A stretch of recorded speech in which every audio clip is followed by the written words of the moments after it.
Okay, hello everybody. Welcome. This is the Trauma for Facilitators course, okay?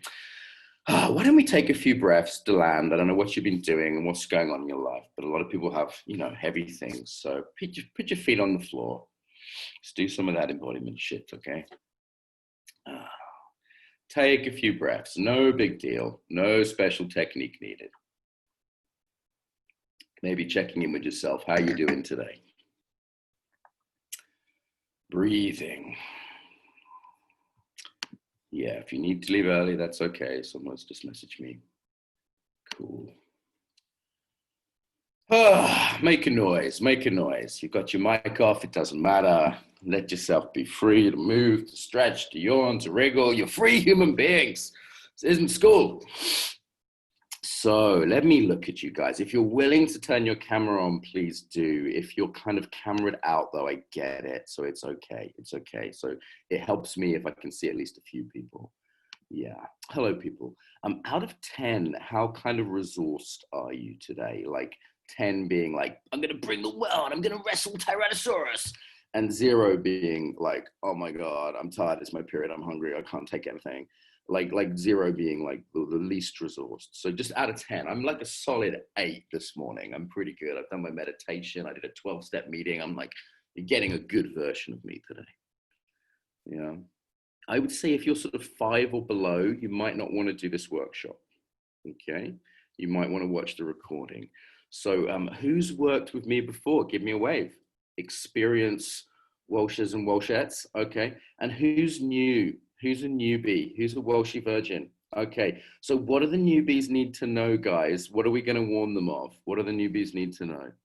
Let's put in the chat, because I'm not everyone's cup of crack, am I?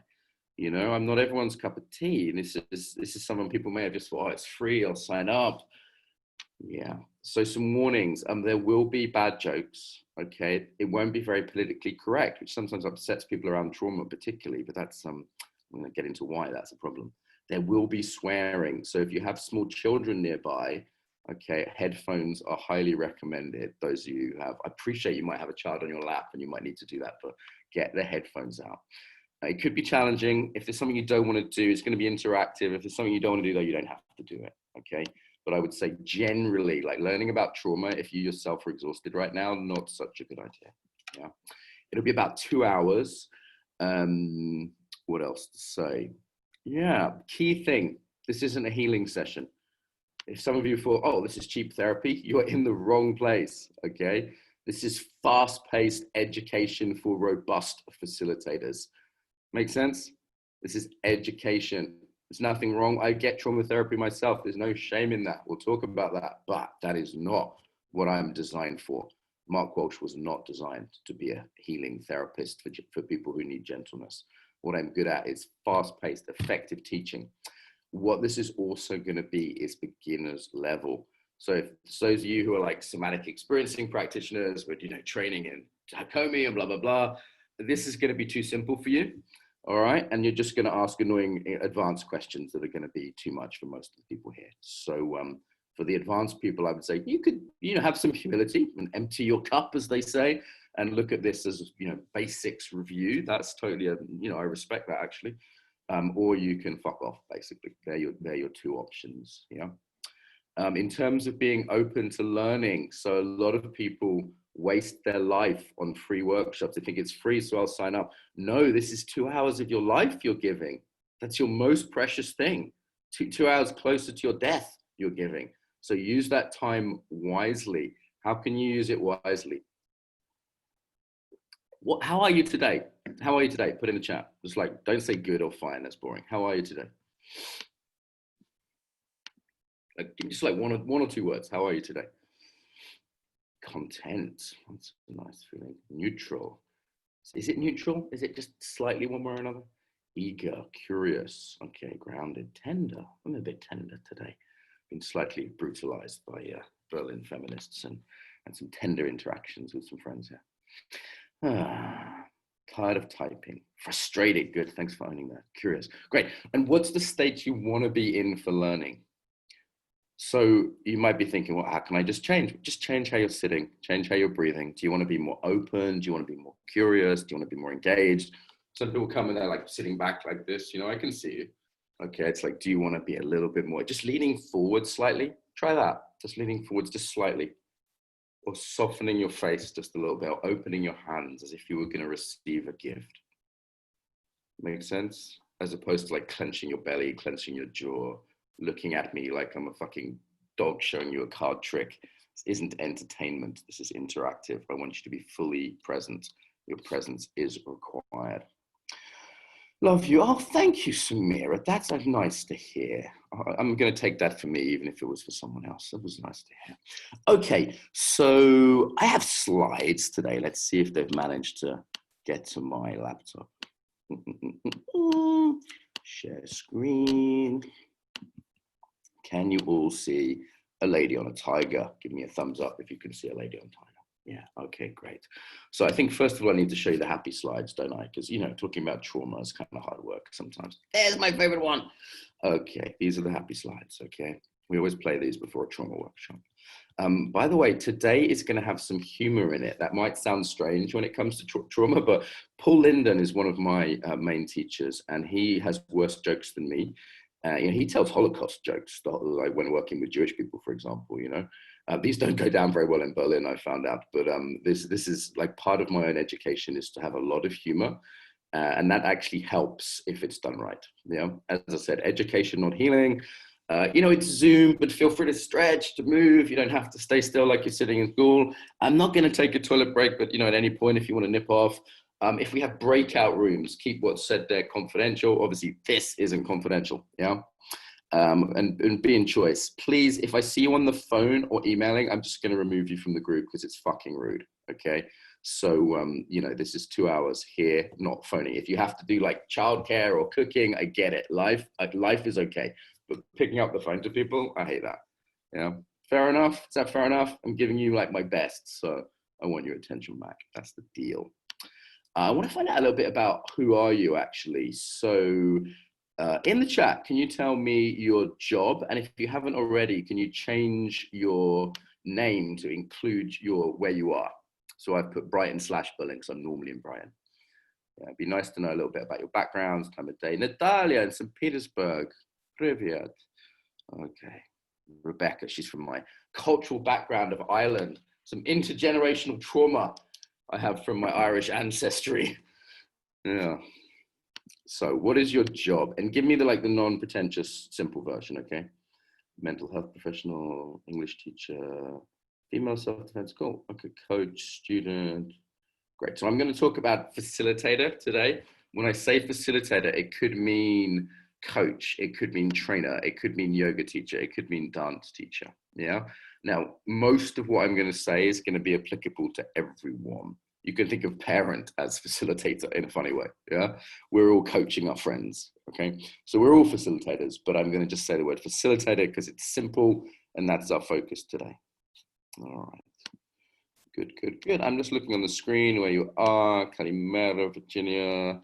Hello, Julian Derbyshire. Hello, Lorna. I want to see who's here and connect a little bit. Hello, Wendy. Nice to see you again. In Frankfurt, hello, Katja.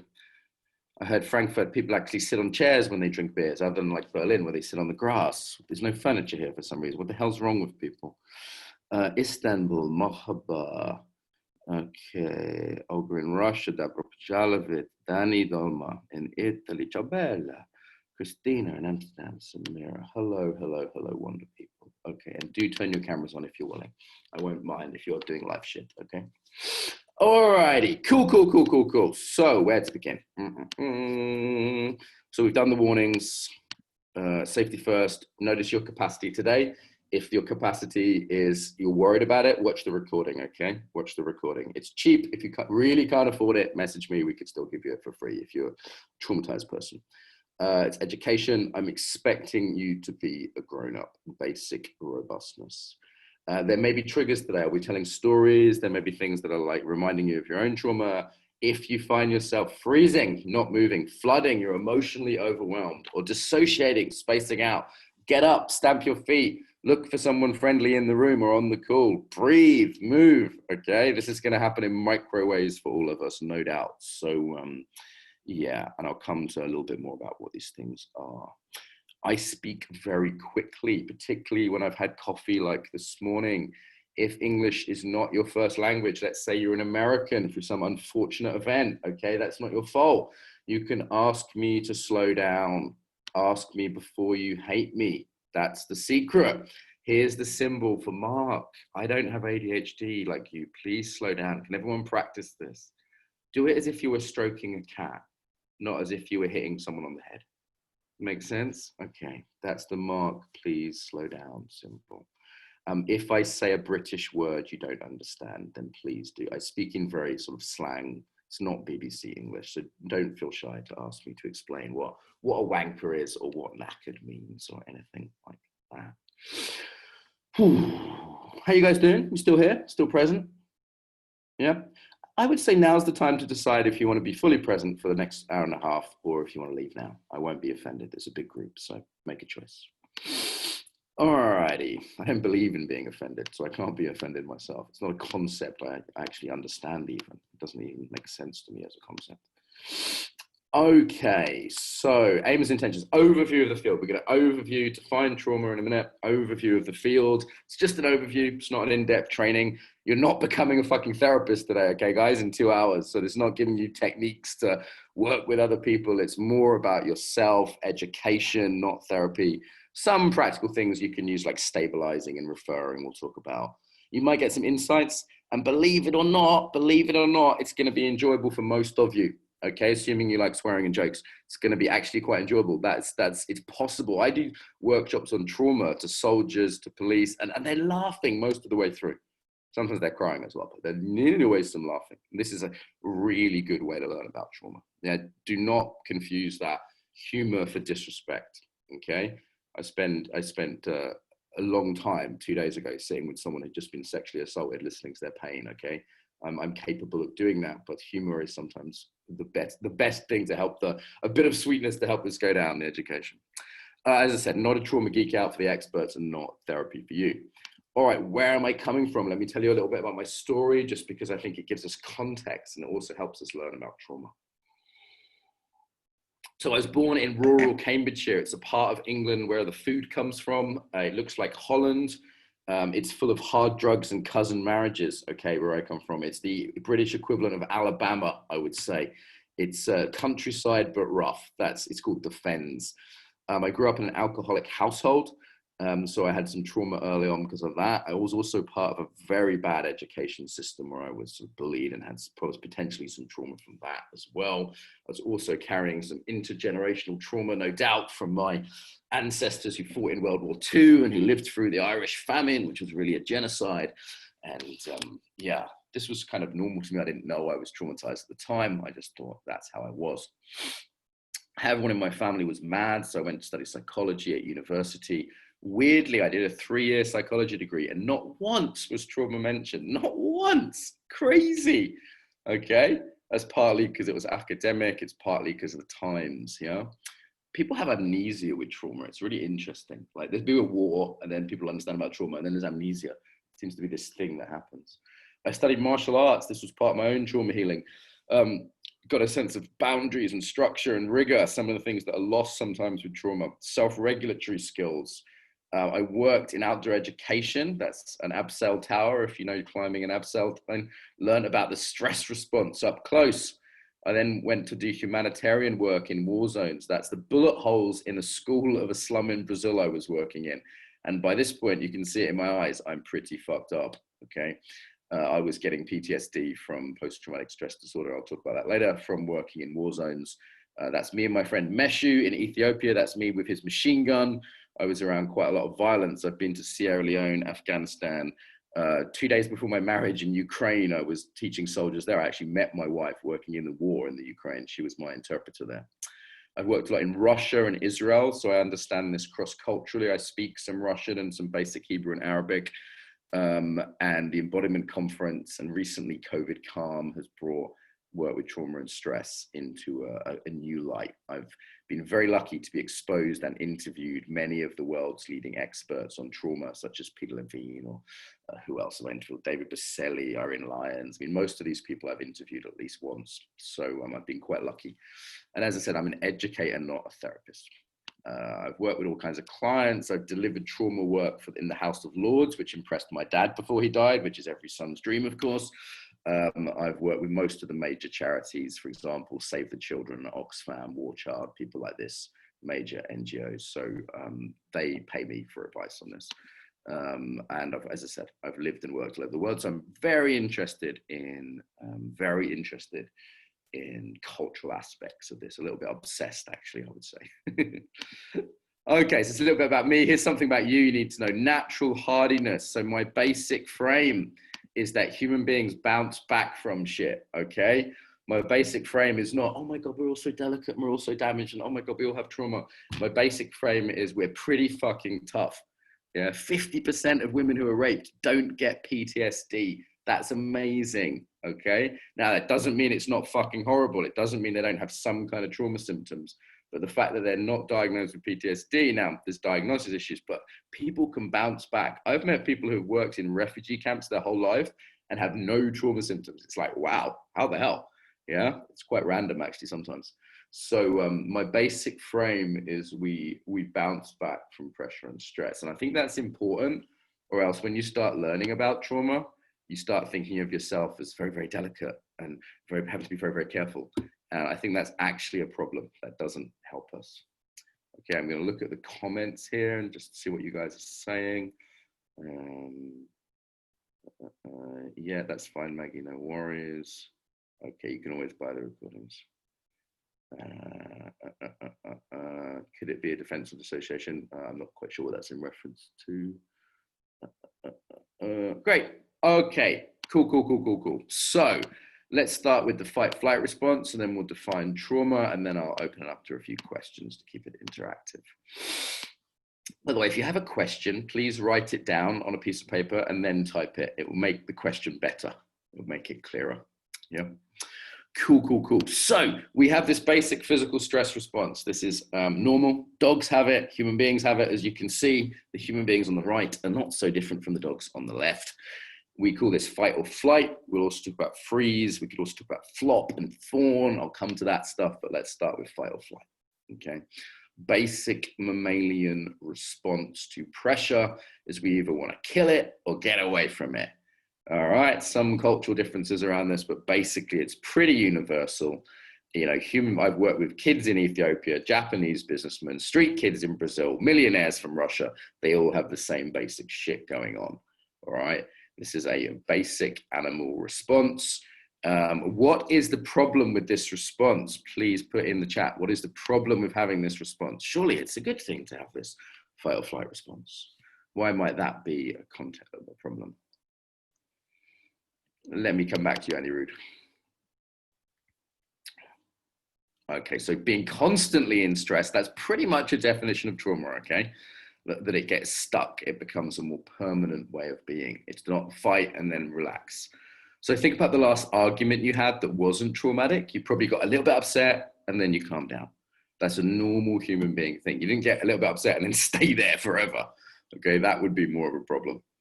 No, it's not centered. You stop feeling exactly. So part of this is fight or flight, and particularly freeze, which can come afterwards if the stress continues, is that we don't feel, we tense the body. Damage relation, cortisol levels, there's chemical problems that can lead to health issues. Stress is okay. It's actually good to get stressed occasionally. It's good for your body. Imagine if you had no tension in your life, just completely relaxed the whole time. It actually turns you mad.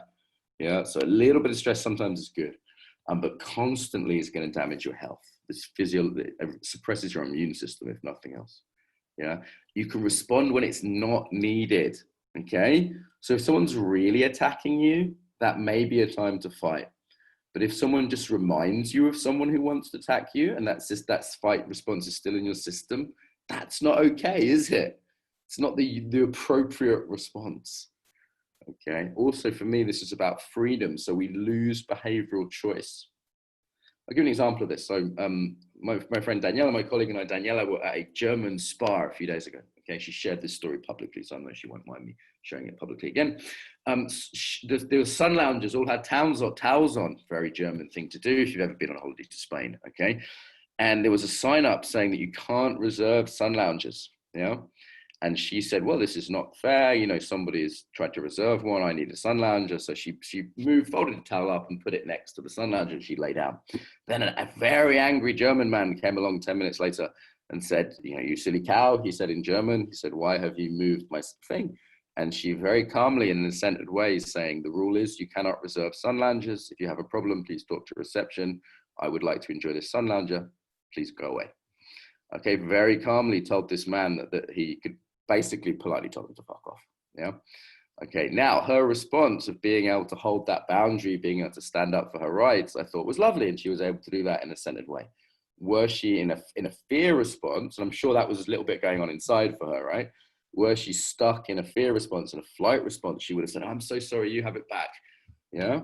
Equally, I was there, and when my basic German realized that he was insulting my friend, my response was to fuck him up, right? Like I wanted to beat his ass.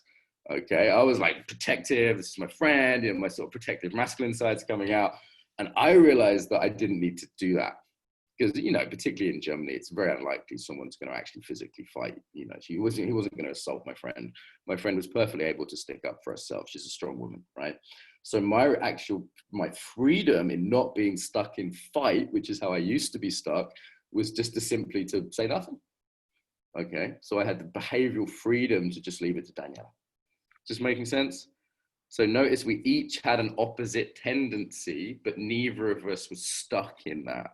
We were both free to say, what's the appropriate thing? And for her, it was to hold a boundary. And for me, it was to leave it to her to be an adult and not whip the guy's ass. Makes sense? So neither of us was stuck in a fight or flight response, which would have not been helpful at that time. Yeah, so we're able to respond appropriately rather than inappropriately. Hi, still breathing? Hope I haven't reminded you of sun lounger trauma when you're on holiday in Mallorca. Someone stole your sun lounger, put a towel on it at 5 a.m. Oh, this can be very difficult, very difficult. Okay, so there's many definitions of trauma. One definition of trauma is we getting stuck in this fight or flight. So what should be an acute response becomes more permanent. Yeah. What should be simply something that, you know, maybe Daniela's felt a little bit scared, but it wasn't overwhelming. Trauma usually happens, or nearly always, when there's overwhelming stress. It was scary for her, for, you know, big German man to be shouting at her, but it wasn't overwhelming. It was within her capacity to tolerate, therefore it wasn't a traumatic experience. And, you know, 10 minutes later, her heart had stopped beating so fast, I imagine. Yeah, we were just chilling out, okay? So it's overwhelming stress. That's the key thing. It's beyond your perceived ability to cope. Let me give you another example of this. Had German man swung a punch at me, it wouldn't have been traumatic. Why? Because I like fighting. I've done a lot of fighting. Okay, I've spent 20 years practicing martial arts. This German man didn't look particularly like a threat for me. Had he had 5 friends and had they had knives, okay, then I might have been traumatized, okay, because that would have been overwhelming. Make sense? So we each have a different line for what is overwhelming. Interestingly, for example, when soldiers are fighting, they very rarely get traumatized. In World War I was particularly traumatizing because people had to sit still, not moving, without a sense of agency or control. If a soldier's fighting, running around, fighting, shooting, he feels like he has agency, so he doesn't feel overwhelmed. Make sense? Sorry, he or she, let's be diplomatic. Yeah, it's nearly always a he though, isn't it, when it comes to life-threatening wars. Okay, so the feeling of overwhelmed is key. Also, there's background in this. So we're historical trauma. Another way we can think of it is like a memory getting stuck in the system. Yeah, so sometimes when I'm talking to someone, I realize they're not looking at me, they're looking at their projection of the past. Anyone had that experience? It's like you become all men or all women, or you become their father or their mother. It's like, oh my God, okay. And it's kind of lonely. It doesn't feel good because they're not really seeing you, they're seeing their projection. You with me? It's making sense? Yeah. So trauma's like you're stuck in the past. And sometimes it's very vivid trauma. It's like you can remember it like it's yesterday because it hasn't been processed. Like if you think of Christmas dinner or Thanksgiving dinner or some, you know, whatever your dinner is for you, Ramadan dinner 2 years ago, okay? It hopefully wasn't traumatic. Now with families, it sometimes is a little bit, isn't it? But hopefully that's like a distant memory. It's very different than it feeling live. Yeah. I was doing another round of trauma healing a few months back. And it was like, I was in Afghanistan for a little bit, and it was like I was back there. It's hard to explain, but it was like it was live again. Okay. And it wasn't like a full dissociative flashback. That's, maybe you've seen this in movies where there's a bang and the soldier thinks he's in Vietnam. That's a full dissociative flashback, but there's a more mild version of that where it just feels present. Okay. The threat feels present. And this is another definition of trauma. I'm giving several definitions. Your sense of safety is damaged. So right now you're in your house. Okay. Hopefully you feel relatively safe. You're like, yeah, I don't need to be alert. I don't need to be vigilant. I'm not thinking, is someone behind me? Right. So when I was working in the slums of Brazil, my mum came to visit me for Christmas by surprise. And I said, well, you can't fucking stay here, mum. This place is dangerous. You know, there's my little Irish mum toddling around, you know, not a care in the world in the fucking slums, you know. So she said, okay, I've got money. She took me on holiday. She said, let's go to Foz do Iguaçu, which is this beautiful waterfall. It's a very safe area, lots of tourists, nice hotel. Had a nice hotel there. And we're in this hotel and I'm like checking all the exits, you know, and I'm checking out all the staff, to see, you know, checking out the windows. And my mum is like, oh my God, what's wrong with you? She said, it's a very interesting thing. She said, you don't seem like yourself. It's a very common thing with trauma. People say things like, I just want to feel myself again, right? And what I had was hypervigilance, you know? And after a few days of just chilling with my mum in this nice hotel, I relaxed and I stopped doing that. Okay, so trauma can be acute or chronic. So that was an acute trauma response. Yeah, and in many ways, quite an appropriate one, right? Like if you're watching out for snipers, or in my case, watching out people that might be robbing me, you know, had to look over my shoulder in Brazil in the slums. But when it was no longer appropriate, a few days later, that response naturally of its own accord, without any therapy, remember, natural hardiness went away. There were some things that didn't go away, however, that I had to get trauma therapy for later. So there's no shame that, you know, something stays, something's going. Make sense? So I'm going to go through the symptoms a bit more, but I want to get this definition really, really solid. Past experiences may distort perceived reality. Yes, absolutely. Perception, thinking, and also think of it in terms of relationships. You know, how easy is it to be a relationship? Imagine having 5 coffees right now, 5 espressos. Anyone ever had too much espresso? Went on holiday to Italy, it tastes good, yeah?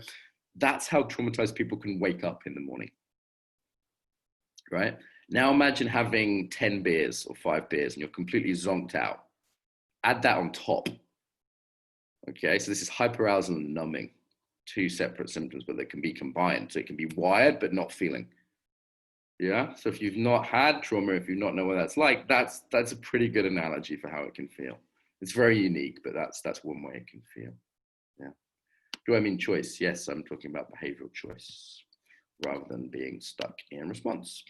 When I teach embodiment, I always say it's about awareness and choice, and that is really the key here. Okay, so this response can get more stuck, can get more long-term.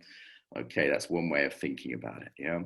Obviously, in the current times, we might be seeing some versions of this, even things like over shopping, you know, like when everyone bought toilet roll, and they were like, gotta buy toilet roll. Well, it's like, okay, that in it could be a hyperarousal response. And what's more safe than toilet roll? It's soft, it's nice, you know, it's a sign of civilization, it's symbolic, you know. It's like, I didn't mock people that were buying lots of toilet roll. I saw them essentially trying to self-regulate. So trauma damages our ability to self-regulate, and we do it. Traumatized people will often try and regulate externally. How do you do that? By buying stuff, by drinking, by trying to control the fucking world, by being politically correct. That's a form of self-regulation. It's like you can't handle the world, so you try and control everyone in it. Yeah. It's like the basic problem is here in our bodies and our minds, but we try and externalize the solution. That's when things get unhealthy. Okay, so, you know, the toilet roll thing is sort of a funny example, but actually I saw that as a traumatic self-regulation behavior. Yeah, people kind of needing to try and self-regulate in their own sort of desperate way. Okay, so in terms of what trauma is, let's check. If someone asked you right now, what is trauma? What would you say? Please write in the chat. See if your definitions maybe add something, and this will definitely help your learning. All about the learning.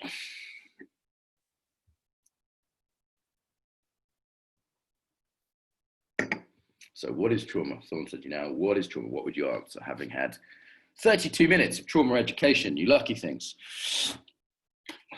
I was in war zones with no trauma education. It was like, eventually I realized I learned a little bit, and then it was like, fuck. Even like half an hour of trauma education makes a huge difference to people. I wish this was in schools. I wish this was mandatory, like every job, 1 or 2 hours, Okay, let's see some of these definitions. Inability to digest experience. That's a nice one. Unprocessed emotional stress. Yeah, emotional overwhelm particularly. Sometimes I dislike it when people say I was traumatized when what they mean was I was upset. Makes sense? Like, oh, there was no chocolate. It was so traumatic. I'm like, shut up. Yeah. The overwhelm is the key thing here. It's actually quite degrading for people that have had like gang rapes and stuff, that, if you're talking about being traumatized by little things. Yeah. That being said, there is a subjective element to trauma. So diehard football fans actually get trauma symptoms when their team is relegated. Do you know what relegated means? It means their team is like out of the Premiership into the other league. Okay, because they identify with their football team. So it's actually a loss of self. Trauma, PTSD is often defined as it has to have a threat to life or the integrity of self. So for example, a rape is integrity to self, right? Your boundaries are violated. But your football team being demoted, it sounds silly, it has some sense of threat to integrity of self to people. So there's always this subjective element to trauma, yeah? Trapped past emotion, yep, okay. Yeah, okay, not being able to cope with stress. So yeah, an inability to cope because the stress becomes overwhelming, yeah? It can lead to limiting instructive behaviors. Great. These are nice. Read the comments, actually. They're really nice, a lot of these. Yeah. Okay, cool. So some of these, like an academic trauma therapist would say weren't totally accurate, but many of them have enough truth in that you're learning something. All right, so let's go into some of the signs and symptoms. Are you guys still breathing? You still moving? Should we have a quick stretch break? 10-second stretch. Have a shake, have a move, stand up. Sitting down isn't good for you. Do a quick salsa dance. Stand up if you can. Standing up helps you feel your weight, which has a way of bringing you into your body. Yeah, the chair takes your weight, so that extra weight is a nice feeling. I had this the other day. I was in salt water for about 20 minutes in the spa, and I came out and I could really feel my weight, Okay, so symptoms I've been describing, let me expand on them. Trauma has a lot of symptoms. So hyperarousal is where we're stuck in this wired state, yeah? So think about it when you've had the adrenaline flowing, you've had too much coffee, a bit like that. That can lead to sleep disturbance. I could not sleep for about 10 years without alcohol, yeah? I needed alcohol to sleep, all right? Sometimes it's irritability. Sometimes it's hypervigilance. You see this picture of this girl from Afghanistan with the tiny pupils. That's a sign as well, tiny pupils. This is not someone with beautiful eyes. This is someone who's scared. Yeah. So I don't feel so good when I see that picture, actually. Yeah. Anger issues. When I was in Afghanistan, this old guy said, Mark, it's really changed. People are so quick to get angry now. When I was a young man before the Soviets, they weren't so quick to get angry. He'd really noticed this change, he said, in his life. Yeah. Okay. And in a way, trauma can also become cultural in that when everyone has hyperarousal, even if you're not traumatized, you learn it through the bodies. So Israel, for example, right? I've been in Israel lots of times. Not a relaxing place for a holiday. Okay. Even though it's got beautiful food, beautiful beaches, friendly people, my friends there always feed the shit out of me, which is a bit of a trauma response in itself. I always put on weight when I go there. Okay. Anyone know Jew love? Jew love involves food nearly always. Irish love's very similar. Okay. So when I'm there, I always get fed, but it's not relaxing. It's fast. Anyone come across groups of Israelis, maybe on traveling around India or something like this? There's a hyperarousal there. Yeah. It's like, chill, man. I remember once I was sitting on the beach in Israel. There was a restaurant near Jaffa. Right? I normally live in Jaffa because it's a bit calmer than Tel Aviv when I'm there. It's just next to Tel Aviv. And I was at the restaurant on the beach and someone threw a menu on the table. They were like, what do you want? They said in Hebrew. I was like, fucking hell, calm down. You know, this like, it's in the movement even. It's cultural. So even if someone, you know, didn't have any trauma themselves, you know, maybe even genetically culture, you know, trauma can pass through like epigenetics, like from the Holocaust. There's actually quite good evidence on that actually about the grandchildren of Holocaust survivors in New York, for example. Yeah, you can look that up. But even without that epigenetics, it's in the culture. People just learn to be that way. The same in Russia, right? You know the Russian smile. Okay, that's a numbing symptom. That's a culturally normalized numbing symptom. Or the Polish shoulders. I'm Polish man, I'm very tough. Okay, this is an armoring band. You know, this is chronic tension in the heart area. You see this when you walk down the street? Polish people look like English people, but they don't move like English people. They have this tension in the upper body that's different, right? Or maybe in the hips, you know, if the sexuality is being closed down, there isn't that fluidity in the hips, right? You know, it's like a stiffness in the hips. Make sense? Okay, so basic symptoms, hyperarousal, which has all these different irritability, inability to concentrate. Think about this as from a facilitator point of view. You have a participant that keeps getting annoyed, that's seeing threat where there isn't threat, that keeps pushing back against you as a facilitator. Anyone had that annoying participant? I used to be that annoying participant. All right. Okay, and then we have the avoidance symptoms. Yeah, so this includes numbing, not feeling. It could be avoidance behaviorally, like drug and alcohol use. If you're doing intensives as a trainer, you've probably removed people's self-regulation abilities. So I'll give you an example. I was on a silent retreat. Okay, I was on a silent retreat, and I have a very Irish self-regulation ability, which is called talking a lot. Okay, I taught a workshop in Northern Ireland to 90 Northern Irish yoga teachers, mostly middle-aged Northern Irish women. Okay, they would not shut the fuck up. Okay, and then I realized that was how they were self-regulating. That was how they were getting rid of stress through talking. It's not a Russian pan, particularly not a Russian male pan. It's an Irish pan. Yeah. And I realized on my silent retreat, the reason I had so much more hyperarousal than normal was bouncing off the walls. It's because I'm used to dispelling it verbally. All right. So like that for silent retreat was a problem. Also, there was no sex. Okay. There was no food, and I wasn't used to self-regulating with sweet food.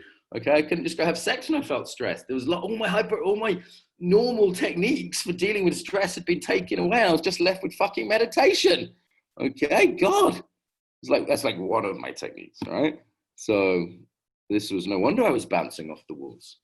Does that make sense? It was like 15 years ago, by the way, in case you're thinking I'm still regulating in all these ways. I definitely don't regulate with sweet food so much anymore, for example. Anyone find themselves during COVID, like going to the fridge every 5 minutes? Like when it was some period of like, oh, I was doing that, man. I got totally addicted to chocolate. I had to knock it on the head. Some sort of self-regulation kind of thing happening, yeah? A lot of behaviors that people do can be seen in terms of either numbing or self-regulation. A lot. This is going to change how you look at human beings. Like, it's sometimes easier to see other people. What does your partner or best friend or past partner, pick a person, yeah, like a past tree. What do they do to self-regulate? Sometimes it's easier to see other people's patterns than our own. What do they do? We don't have to name them. Talk. It's not a bad one, talking, right? It's not a bad one. Complain, yeah. And is it effective? Smoking. Think about smoking. What people do with smoking is they connect socially, they go outside, and they do a breathing exercise. What a fucking great self-regulation exercise, as long as they, you know, the only problem is the cancer, right? But think about it. If you just went outside, there's a technique called straw breathing, where you smoking nearly always elongates the out breath as well, right? It's a short in breath and a long out breath. That's a self-regulation technique. If you took away the cigarette, social interaction, stepping away from your desk, social self-regulation is a really big one for human beings, okay? And elongating the out breath, fucking great. Yeah? Buy dolls. Okay, who's men's Sudoku is an interesting one. Going very cognitive can be one.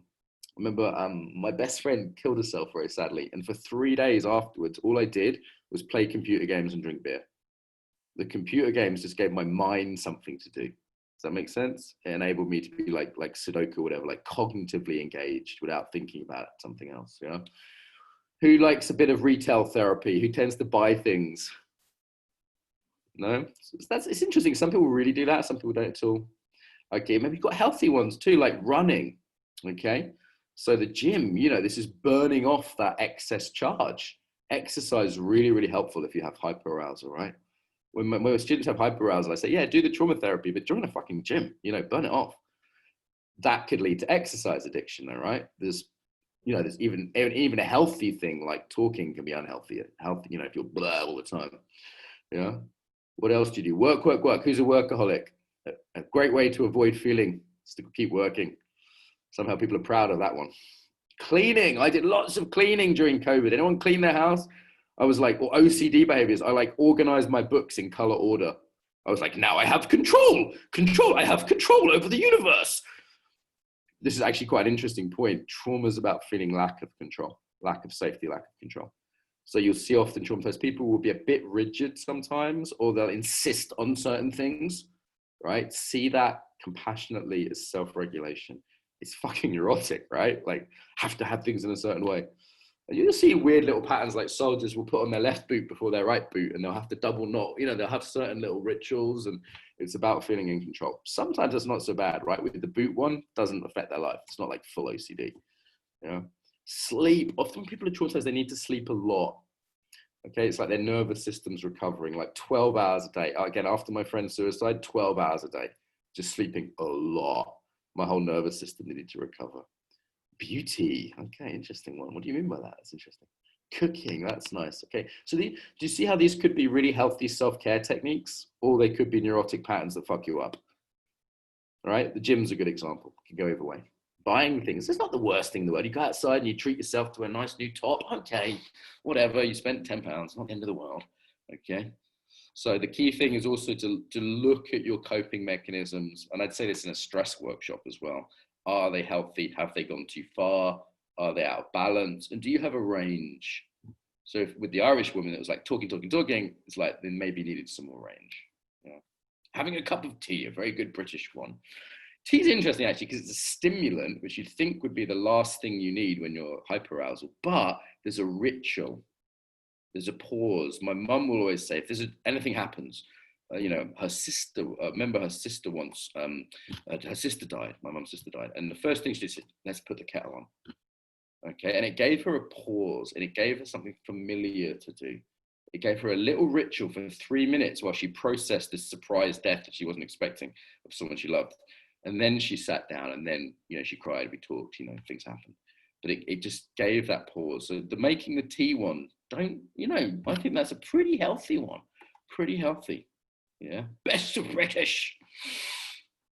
Okay. Good. How you guys doing? Still breathing, still moving? Resilient, still above a 5? You can always watch the recording later. Try and take care of you guys a little bit. Paper folding, origami, that's a nice one.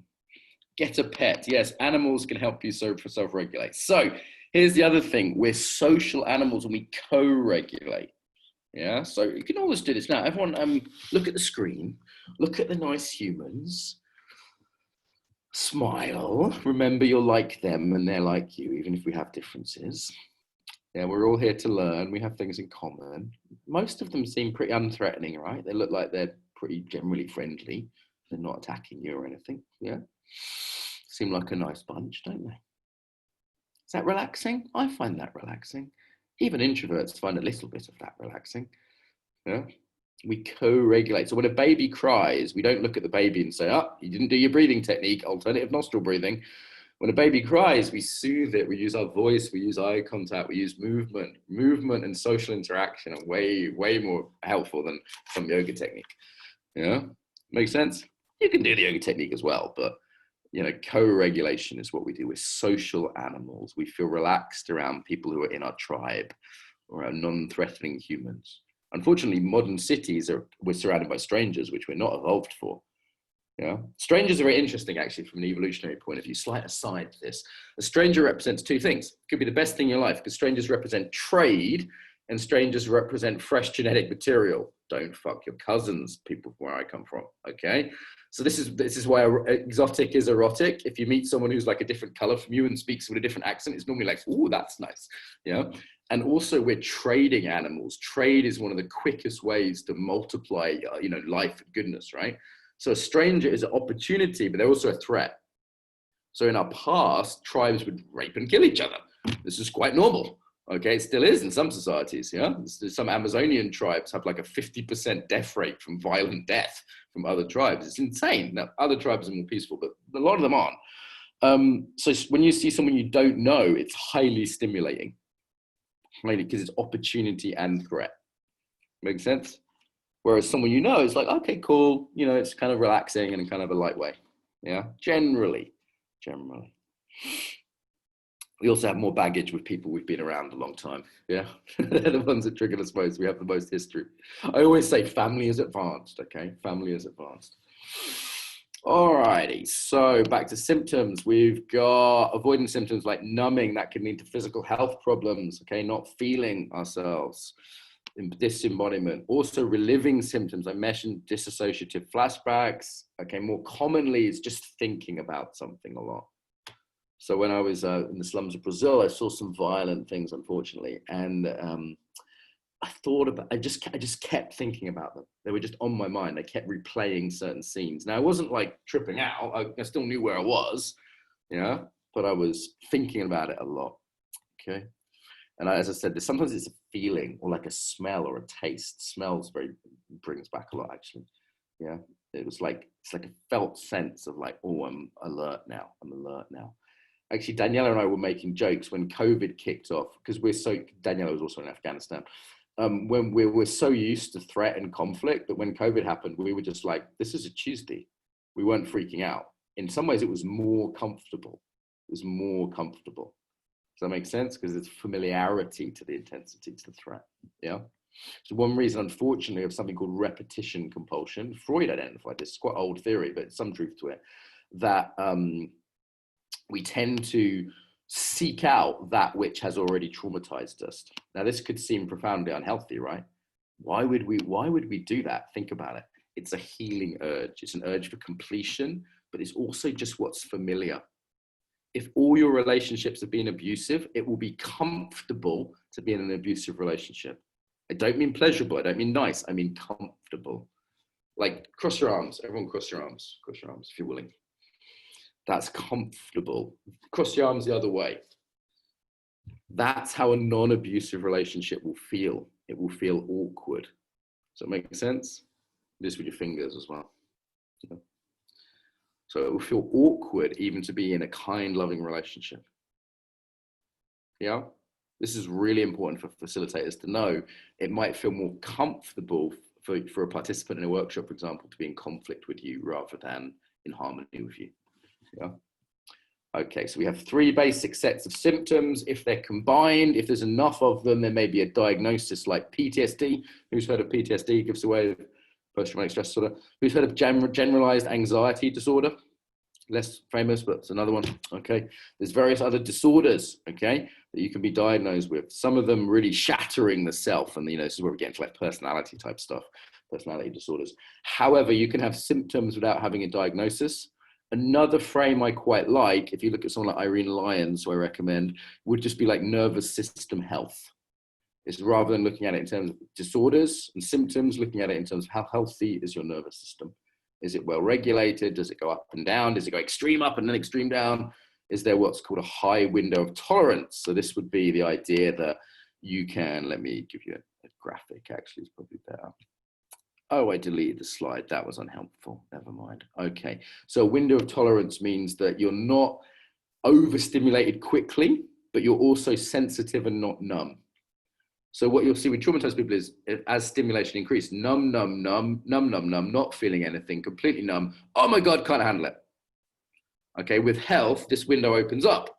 So you're able to feel more, makes your sex life better. Okay. Okay, and also it makes you more sensitive to others, more empathic, but also the level of stress needed increases. So for me and Daniela, because we have I'd say fairly good post-traumatic growth on the whole, that's the opposite of post-traumatic stress disorder, post-traumatic growth, we can take fairly high stimulation and be relaxed. Does that make sense? Yeah, so there's a way in which we can be in a fairly intense situation and we can be feeling, yeah, so we're not numb, that's not good. but still not overwhelmed. As one of my friends says, Mark, you're fucking great in a crisis. I like having you around when the shit hits the fan. Because when it's in a crisis, I'm generally more calm than the people around me because I've got more experience at keeping in this intense level of the window of tolerance. After 20 years of martial arts and 10 different war zones, that's not surprising, right? Yeah. But the danger, of course, is if you just do the war zones, you just get numb. Okay. So then you're calm, but you're not feeling anything. I see this in some of my Russian friends. They're not sensitive. Okay. Why do we need to be sensitive? Because that's the basis of social interaction. That's the basis of noticing if your wife is upset. That's the basis of noticing if your kids have had a bad day at school. That's the basis of empathy. It's the basis of sexuality, right? And then what you'll see when people have a lot of numbing is they might do very extreme behaviors to feel self-harming. Yoga is one of the few places you can go and hurt yourself and it's socially acceptable, right? It's like hot yoga, for example. That's like this close to hell, right? It's like, I'm not saying it's always unhealthy, but that could be a need for intense stimulation. Yeah. Let me give you an example of this. Everyone hurt themselves. So what I'd like to do is press this pressure point on your hand. It won't damage you if you press it just relatively lightly. So it's not on the skin, it's on the meat of your hand there. If that doesn't work, you can try the jawbone. Everyone got the pressure point? Press it till you say ow. Everyone got it till it says ow? Now, what are you most aware of in your body right now? It's probably the pressure point, right? The thing that's making you go ow. Okay. Now, if you kept pressing it, you'd probably dissociate. However, right now, you're probably not aware of that subtle feeling of existential angst in your heart, are you? Of course not, because you're feeling your hand. Okay, if you're able to feel the pain and the existential feeling of subtle uni or angst, then great, you're advanced. But most people, when they have a slap, steak on the ass, bit of kink, okay? That, you know, kink can be conscious or unconscious, by the way. Anyone kinky? Anyone kinky and proud? I'm a little bit kinky, not hardcore, a little bit. Okay, kink can be a really healthy part of the healing process, learning to work with self-regulation, stimulation, intimacy, powerlessness, power, or it can be utterly unhealthy repetition of patterns. So be careful who you're learning your kink from if you're into kink. Yeah, there's conscious people out there, particularly in Berlin where I am now. Great scene, lots of cool people. People can tie you up and then talk about your feelings afterwards. It's awesome. Okay, whatever you're into.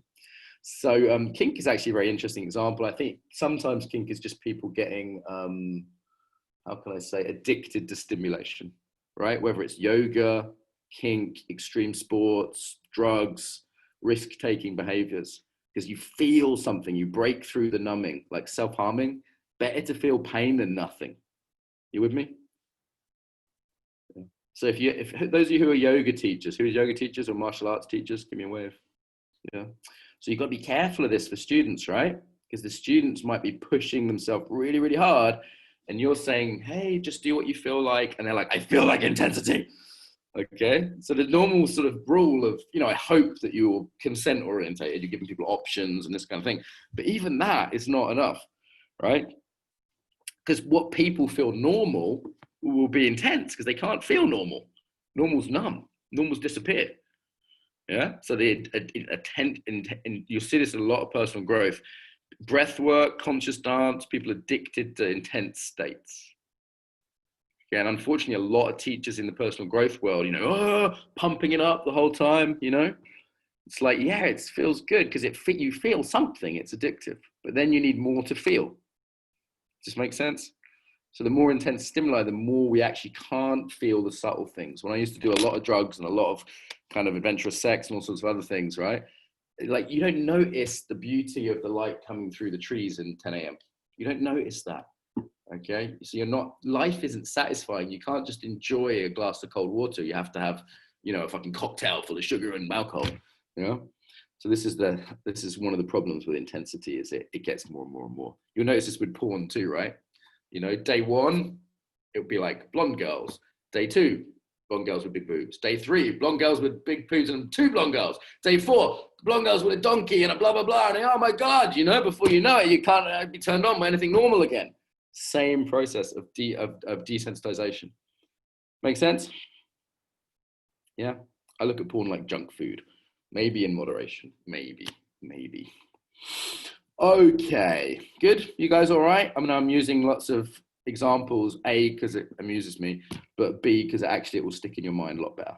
And like, let's take kink, for example. Jokes aside, you can learn a lot from kink. Consent culture and kink, really, really good. Really, really good. So let's not be prudes here. All right, what are you learning? What are you learning? So we've looked at some of the major symptoms. I'll just complete on symptoms, then we'll do breakout rooms so you've got a chance to sort of talk about them. And then the second half of the workshop, we'll look at how this applies to training and coaching. So guilt and shame, super normal, can be completely irrational. I've heard soldiers be like, you know, I couldn't save my friend. And it's like, there was nothing you can do. Yeah. Really don't. People feel guilty for being raped. It's like, it's not your fault. It's fucking his fault. It's always their fault. It's always the perpetrator's fault. Okay. It's like, that's, you know, it's irrational, but that can still come with the package. You'll see this with abused children, for example, as well. Relationships, memory and learning issues. That's in white because it's critical for learning, right? Trust issues. Oh my God, traumatized Berlin has such fucking authority issues. Israeli, such authority issues. It's like, well, of course there's authority issues. It makes sense if the authority figure put your relatives on a fucking train to Auschwitz, right? Of course there's trust issues when someone you trust abused you, okay? Scarcity issues is an interesting one. Who's got food scarcity issues? Food scarcity issues is like, I have to have food in my fridge. I had a bit of this when COVID kicked off. Some of my Irish intergenerational famine trauma kicked off. And I was like, I need lots of food in the fridge. Okay, my wife was like, what the hell are you doing? You know, she didn't have that so much. No. She's got some other, she's got a Ukrainian one where she protects her food when she's eating. She doesn't like people coming near her food. Yeah, it's another scarcity one. In terms of being a teacher, you'll see this in like people taking a lot of notes. People will always say to me, have you got the slides? Can I have the slides? You know, and it's got this, and I'm thinking that already. It's got this quality of like, I have to get the information. There's not enough information. Okay, or there's not enough of the teacher. Yoga teachers, do you have that student that always comes to you after class? Oh, just one more thing, just one more thing. You're like, fuck off, I want to go home. Yeah, it's like, I'm not giving you free advice for the next 20 minutes. Okay, you know what I mean? So it's like this grabbing, this feeling of not enough. Can you relate to that in your students sometimes? In Russia, for example, there's really a sense of there's not enough teacher. I have to get the teacher. But simultaneously, they had Stalin. So I'm Stalin when I teach in Russia. You want to feel some projection? Try fucking 100 people thinking you're Stalin. It's like, oh my God. You know, because I'm an authority figure, right? Especially I'm, you know, kind of a masculine, you know, guy. Actually, I'm not that masculine for Russians, but for English people. My wife always says, she says you are masculine Russian 5, English 8. Yeah. It's cultural. It's cultural. Okay, so good. Hoard information. Yeah, what do you hoard? That's an interesting question. What do you hoard? Hoarding is a scarcity issue. Yeah. So pretty wide-ranging symptoms here, huh? Memory issues, self-esteem, psychosomatic illnesses, you know, particularly skin conditions. My sister gets this rash when she's stressed. You know, it's called eczema. It has no condition that she knows, you know, no medical thing. It's affected by food, but mostly it's stress related. Yeah. Also, she plucks out her eyebrows as a nervous habit when she's stressed. So I know how stressed she is when I see her, depending on how big her eyebrows are. It's very useful as her brother. Psychosomatic digestion issues. There's one Jewish woman I coached who had intergenerational Holocaust stuff, and she had like constant diarrhea, like irritable bowel stuff. Very common. Think about it. If you're in fight or flight, what do your bowels do? They evacuate, don't they? Your digestive system closes down. Yeah. Menstrual cycle issues. Again, you might have what's it called? When women stop having their periods. Yeah. Like that's an issue that can happen. Attraction to danger, I mentioned. And a key one, lack of meaning. So you'll see this in a lot of traumatized cultures, there's kind of a cynicism. Yeah. It's just in Israeli culture, there's kind of like a lot of dark humor and a lot of cynicism. Sometimes the humor is good, sometimes less good. But the cynicism you see this in refugee camps, you know, like you knew when I used to do humanitarian work, and when someone had been doing it for too long, they would become kind of cold and they would start, how can I put this? They'd become cynical. They'd be like, there's no point, you know, we save people and then more people die. They'd lose that sense of meaning and purpose. Yeah, that's also a sign of burnout, which is more like a long-term stress combined with trauma. Burnout's often a mix of like overly long-term stress plus trauma. Still breathing. Yeah, still moving, still here. Here's one you can find if you're spacing out. Little tool. Push your hands together. Push on a wall as well. Push your hands together. Push your feet into the ground. Stamp your feet a little bit. Bit more present. That's what I'll do with a student if they're spacing out. I'll test them. I'll say, what day of the week is it? Where are you? What's my name? No, it's not Joseph, it's Mark. Okay, and then I'll do a little push. I'll say, push my hand, and they'll feel their muscles, helps them get a little bit more present. All right. Cool. Is anyone self-diagnosing all their symptoms now? I have that, I have that, I have that, I have that. Careful of that. You're not qualified, most of you. All right, I want to do breakout rooms, and this is just a chance to reflect, to meet someone. Please don't overly disclose and start talking about your creepy uncle or something, all right? This is just a chance to notice what you've learned, to name what you've learned, and to have a bit of social interaction, because it's pleasant to have a bit of social interaction for most people.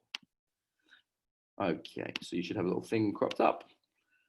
Little control freak test, 4 or 5 minutes, about that long. Those of you who have safety issues will be like, well, how long? How long? Good trainer tip, that. Cool. I'm going to go wee. See you in a few minutes.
I would like that very much. Let's look for opportunities to connect personally and also professionally.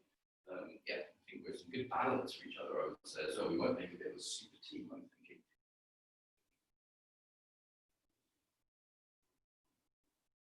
Oh, ignore the hour 15. Thank you. Can we book a call with us as well? Maybe see if you can book a call with Aggie. I think we just need to keep checking in regularly.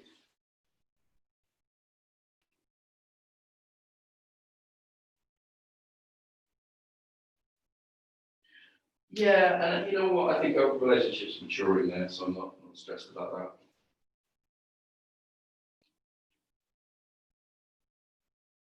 that. Okay, we'll get well soon.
think we've already been assigned to breakout rooms, but I went in mine and no one was there, so. Oh no, you've come back. Hello. Hello. Yeah, sometimes that can happen. It's just bad luck. I did 5 per room, so I thought that would be enough. You'd have at least one other person, but we can chat here. What are you learning, Jamie?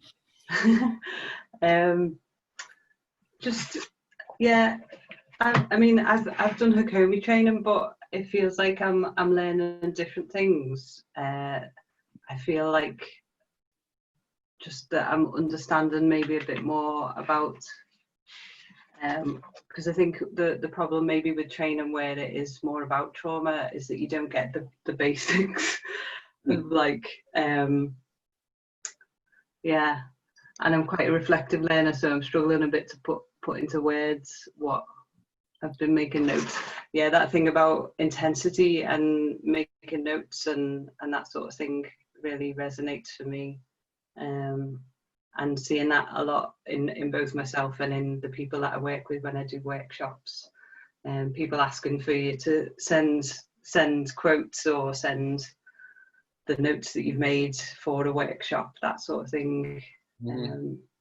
Yeah, and I really like as well your sort of thing at the beginning about resilience and really seeing Natural people. hardship. Yeah, definitely. Yeah. You're in Liverpool, believe it or not. I was born in Knowsley General, believe it or not. My Really? parents were doing drug rehab and they decided that they didn't want me to grow up there, so they moved away when I was 1 and my sister was 3. But I know Liverpool, lots of Irish trauma there, and some interesting patterns, I would say, like around trauma, like a kind of the friendliness sometimes can almost be a trauma pattern, I think, because of the poverty and the drugs and the Irish trauma, and I don't see some patterns that I think are quite particular to Liverpool that they don't even have in Manchester, for example. Yeah, and people often comment on the friendliness of people from Liverpool, and that's a curious thing to see it as a trauma pattern. I've not thought of that before, but the generosity as well. We have poor friends there, and they do anything for us. And I think there's a way in which, particularly poor communities that are traumatized, they really take care of each other, which is a good thing. But it can become a kind of survival strategy and end up being slightly not in the healthy realm. But I don't know. I'd be curious. I don't know Liverpool that well these days, but might be in the mix maybe. Yeah. Probably call people back now. Yeah. So, I don't think there is a Knowsley General anymore because I'm based in Knowsley. Yeah. Okay, there definitely was at the time. Yeah, it's on my birth certificate. Or the NHS closure, probably. Yeah. Got to hear my Catholic or Protestant joke. Someone in Liverpool told me this. You get it in Northern Ireland as well. So some guys with guns in Belfast, they pull sort of car over to the side of the street and say, are you Catholic or Protestant? And the guy says, well, I'm Jewish. And then they look confused and they say, are you Jewish Catholic or Jewish Protestant? It's my best Northern Irish joke. Okay, people, you like that one, Rebecca? Sectarianism. I'm laughing my head off here. You know that one? It's a good one, huh? I first heard Christopher Hitchens tell that joke. He was a very anti-religious guy. Okay, welcome back, people. If you just come back, you've missed an Irish joke, maybe another one later. Okay, so I'd like to hear some voices that aren't Mark Walsh. So maybe a sentence or two. What are you learning, guys? Unmute yourself. Go for it. What are you learning? Let's hear from someone. To have a chance to be seen, take up space, and be brave. What are you learning? I will be brave. I think I'm learning how to recognize it a little bit better and see the kind of different ways it presents itself. As we've mentioned, a lot of things individually and then collectively and culturally. And then I'm hoping to get more of a sense of how I can help other people to recognize it. I deal with people with chronic pain, and sometimes the difficult chronic pain is definitely trauma related. But lots of people, I want to know how I can potentially, there's cases and situations where it rolls on. Okay, and on. Ian, I'll come back to you if I may about the chronic pain. I want to give a few people a chance to speak here. So yeah, learning to recognize it. This is really, really helpful. Also, when you recognize things as trauma symptoms, it often brings up compassion. So it's not just someone being an asshole. Traumatized people can be total fucking assholes, right? And it's like actually just seeing it and going, you know what, this is a trauma pattern. I'm not going to judge them for it. Makes sense? Super, just that, super, super helpful. Helping other people recognizing it, sometimes okay, sometimes not your job. Yeah, I was with someone the other day, had a really neurotic pattern to something, and I just went, you know what, it's not my place to point it out, and they're not in a place where they can see it yet. Yeah, so there was no permission for that, no opening. Sometimes there is. Okay, someone else, what are you learning? What are you learning? Let's hear a few voices. Katja. So, first of all, thank you for this, these 2 hours. So I have to say, if there's one thing that I take out of this, was really at the beginning, people can cope with it and people can get out of this. Because normally when you're in the trauma setup, everything is so depressive, everything is so heavy, and they're in trauma and they stay there and everybody's crying and it gets heavier and heavier. And just to start this off with, so this exists, right? But we can cope with it. And now we look through the perspective, what are the reactions? And now there is hope, there is some power, there is something inside of this. So this is not the end of your life, this is not the end of the world. And now we go on and we will heal it and we'll be fine. And this is an optimism, this is a positive perspective on the whole topic that I really like, that I really enjoy, and it is a totally different, thriving perspective, right? And just okay, I'm going to interrupt you there. Thank you. I appreciate the appreciation. Yeah, the mood we bring to this is really important. So I want to bring a mood of lightness and hope and optimism, but also respect. Yeah, and the use of humor to kind of make it like something that's not so terrible that we can't talk about it. We need to be able to talk about things. So for example, I've had training in suicide prevention. And when you have a friend who's potentially suicidal, you need to be able to say, are you thinking of killing yourself? Have you made plans? All right? Because if you can't have that conversation, you can't help. And if it's too terrifying, you can't go there. Okay, so one of the ways we can learn about trauma is to look at it from this frame of robustness. It's not a life sentence. It's not a life sentence that is possible to heal. So I give my own example as, you know, the idea of being in an intimate relationship, the idea of having a relatively healthy relationship to work, healthier relationship to food, not to be an addict anymore. This is his hope. I remember once my wife asked me to come in and talk to her hairdresser about trauma because he'd been drafted into the army and there's a war right now in the Ukraine. And he turns up and he brings his whole unit and there's like 50 soldiers in the room and I only have like half an hour, right? So it's like just before I got married in Ukraine. And I said, well, here's the symptoms, here's my story, there's some treatment modalities, here's a contact of someone in the Ukraine that can help you. And just that, people's eyes changed. They were like, I don't have to hit my kids. I don't have, you know, I can't, there's hope for me. I can maybe have an intimate relationship with my wife again. I can stop drinking so much. Like you saw the hope in people's eyes just by learning the basics. It was really touching, actually, all these tough Ukrainian guys. They always think I've been in the army just because of my manner. They're always like, have you been in the army? You must have been in the army, right? It's like, because often there's a sense of otherness with trauma. You wouldn't understand, you weren't there, you're not one of us. So when you break through that, this is the opposite. Anyway, okay, one more person. What are you learning? What's interesting? What's useful? Then we'll go to training. Earth Lover, that's a cool name, Earth Lover. Maybe I'll see you in Amsterdam in the end of August. Hello, Yasmin in London. Hello. Saying hello to a few people I haven't seen yet. Hello. What are you learning, Yasmin?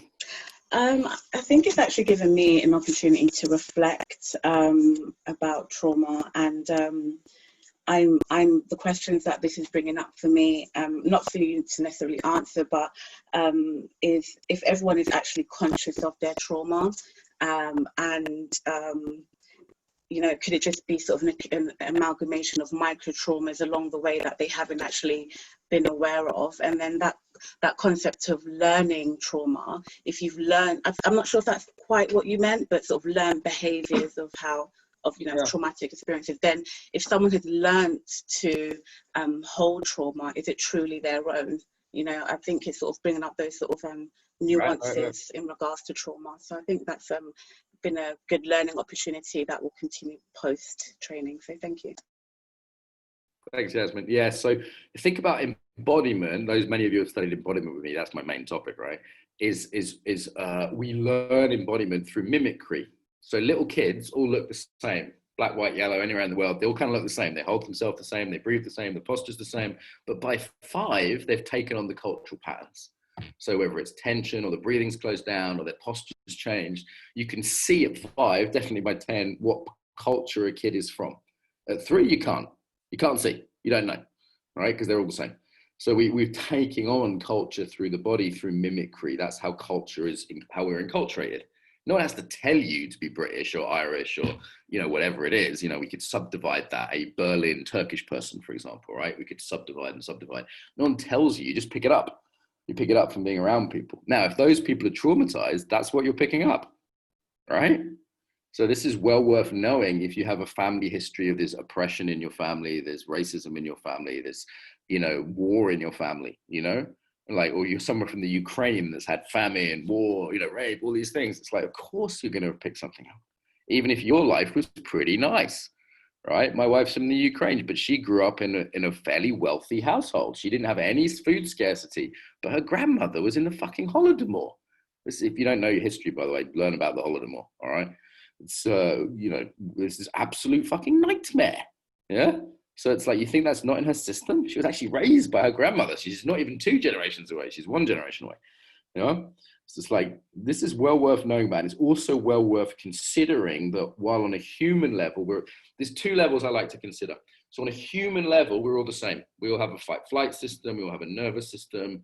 We're all, beautiful expressions of spirit, spiritually, blah, blah, blah. But on the difference level, we're not. So for example, as a man, male trainers, give me a wave, male trainers, fist bump me bros. Okay.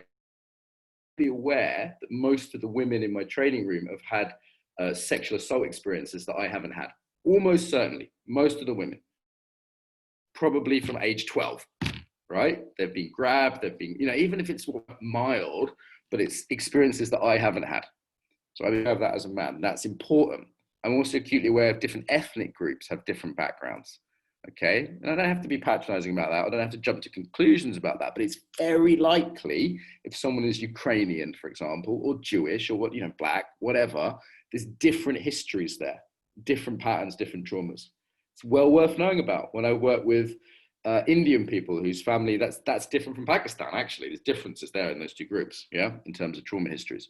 So this is worth being considerate of. I'm not woke, as many of you know, okay? I'm not PC. I see it more in terms of being considerate for likely differences. Does that make sense? So I'm making a guess if someone's a woman, they're more likely to have had negative sexual experiences than I have. Yeah. By the way, there's a few things that are reversed in that way that women might not be so aware of. Okay. Might not be so aware. There's some ways men are objectified differently from women. We're more disposable. Hence the women and children first off the Titanic, right? Make sense? Yeah. If we're in our own trauma pain, empathy goes out the window. I've been seeing this a lot in Berlin. It's like, but as a woman, it's like, okay, I get that. I'm willing to listen to that. I'm willing to be considerate about that. And you want to hear the other side. Yeah, because there's always another side. This dividing the world into the people who are oppressed and the people who aren't, that's bullshit. Yeah. Also, we're always individuals. You don't fucking know me. You don't know me. Right? You don't know where I've come from. You don't know what my family have been through. You don't know me. Don't jump to conclusions. It's always a guess. It's always a guess with people. Is that workable? No one too triggered by that? I think I'm trying to combine the best of liberal with the best of conservative, because both of them actually have a piece of the puzzle here. Okay, it tends to be the liberal has the sensitive side and the conservative have the robust side. You need both of those to be considered. Yeah. Oh, God, I breathe easier when I fucking speak the truth. Anyone notice that? When you speak the truth, even if it's not, fashionable right now, it just makes you fucking breathe. Okay, let's get real then. So we're 40 minutes left. How is this relevant to training and facilitation? Yes, it's good to know about. Yes, I would like everyone in the world to know everything I've just said. I would like that hour to be just a normal part of education, okay? That is my dream for a better world. Things to start with for yourself as a facilitator. Remember, facilitator, parent, coach, whatever, yoga teacher. Do your own work first. This is the most important one. Okay? Do your own trauma healing. Set the example. Develop the embodiment of a post-traumatic growth person. This is the really inspiring thing. This is what the soldiers in Ukraine loved, is they saw me in a healthy relationship with a successful business, without psychosomatic illness, without addiction. I stood there and then they were listening to me. Okay? Otherwise, you'll be helping people as a damaged person, and that never ends well. That's most activists and most therapists. I never worked with a therapist who's been a therapist for less than 5 years. Okay, the first 5 years, they're just dealing with their own shit. Yeah, normal people don't become therapists. Normal people don't become activists. Damaged people do. Okay, if someone's been an activist for 10 years, they've worked through their stuff, usually I can talk to them. Yeah, work, do your own work. Is this making sense? I don't know what I can do other than underline this in red. Most important one. Okay, impact on learning. So tell me in the chat, what are some of the symptoms we talked about? How might they impact learning? How might they impact learning? Hate the wounded healer idea. Freaking dangerous idea. What techniques and practices do you suggest for regulating tension in your body on a breath level? Breathing, any kind of breathing. Okay, there's smoothing out the change between the in-breath and the out-breath, lengthening the out-breath for self-regulation, and sometimes breath holds actually, because they can then release tension in the breath. I notice my breathing's a lot more relaxed after doing some fairly intense yang breathing, just because it lets go of the chronic tension. Okay, inability to concentrate. Absolutely. This is one of the ways they spot kids who are being abused in school, is the kids who can't concentrate in class. It's one of the ways you can spot it if you're a teacher. Yeah. Yeah, I don't have enough capacity to learn, or what. That's great. So if people are emotionally in that trauma state, learning is a luxury. Think about, imagine there was a tiger in the room right now. Would you be going, is that an Indian or an African tiger? I like the spots. I'm learning about its spots. No, you'd just be running away. Okay. So that's the tiger in the room. That's kind of how I think of trauma. You can't learn when you're in that state. You're just surviving. It's not a priority. Think of hierarchy of needs. By the way, I learned yesterday the hierarchy of needs model from Maslow was stolen from an indigenous tradition, apparently. And they put self-actualization at the bottom, not at the top. Very interesting. Distraction, yes. You didn't get the point about doing your own work. Okay, how can I say this differently? Maybe someone else can help me. If you don't heal your own trauma, you will fuck people up. Is that clear enough? Okay, if you don't heal your own trauma, you will abuse people, even on micro levels, not necessarily on a full level. If you don't heal your own trauma, you're missing an opportunity, I would say as well. I think of healing not just as like, well, we have to heal because life's so heavy. Healing gives you better sex. Healing gives you more success in your business. Healing gives you more pleasure generally in life, to enjoy the little things, right? So like, I don't see trauma healing as like, oh my God, I have to do trauma healing. I do layers of it. Every few years, I come back to another layer, because there's always another layer of subtlety. And every time I do, my business improves, my sex life improves, everything improves. My enjoyment of food improves, everything improves. So I definitely see it as an opportunity, but it's also just a way of not screwing other people up. Do your own healing so you don't pass it on to the next generation, if nothing else. Anyone know this quote from the Bible? The sins of the father will be visited onto the son for 5 generations. That's about trauma, kids. Clever Jews, yeah. Testament in the Talmud, sins of the father, very, very important to know about. So we can actually, what they didn't have when the Talmud was written was trauma therapy. Yeah, there's an amendment. The sins of the father will be visited unto the son for 5 generations, or they can get some therapy. Yeah. Well, isn't that awesome? Isn't that amazing? This is one of the best contributions to humanity. Yeah. Absolutely amazing. We don't have to keep passing this shit down the line.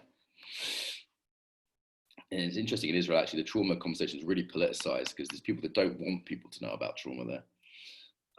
Okay. So how does it affect learning? Ability to be present and retain information. Yes. Yes, can't get into learning brain because it's stuck in reptilian brain. Nice free brain model, right?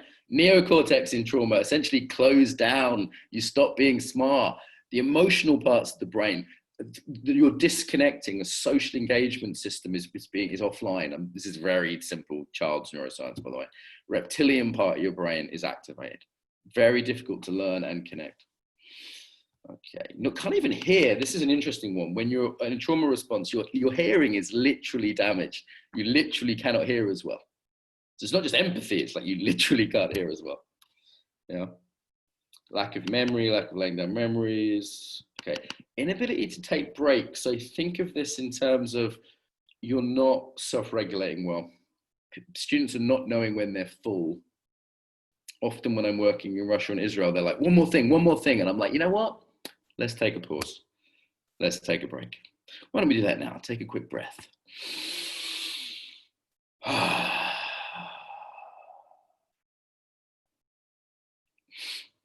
Okay, here's one. May project your trauma onto you.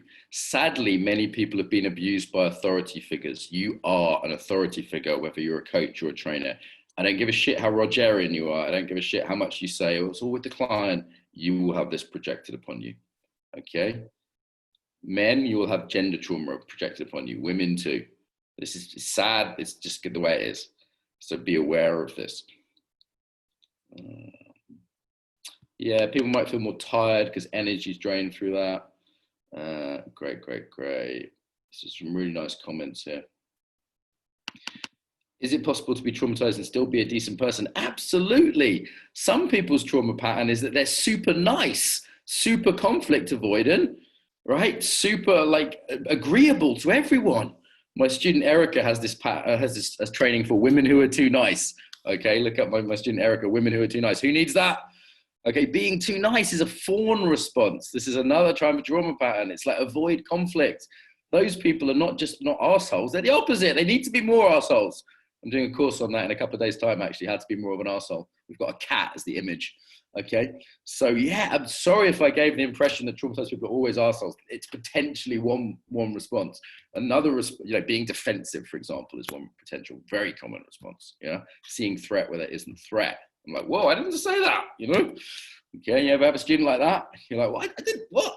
I find this a lot in Berlin with men. Okay, but yeah, sometimes it's too nice. You're not boundaried enough.